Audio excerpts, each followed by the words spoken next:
FC Kip ahabi suporta ng Awe di Nobo. Awe Jaweps 30 de novembro, FC Kip tem reapertura, depois que semana passada, dia 22 de novembro, estava tem a grand opening.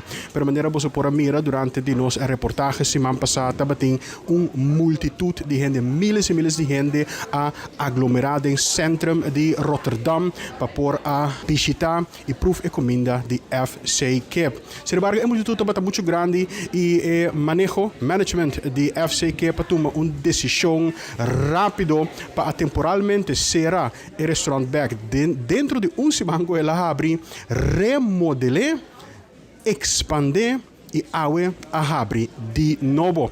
Mas era você por mira também for de ornamento trempang já estava tem gente para claro para por adrenta e proef e saborear a comida de FC Kip. Quando mira para assim tanto anos largo riba televisão, entre outros o programa de Jandino, The Dino Show e naturalmente também exitoso e conhecido série de película na Bombini Holland.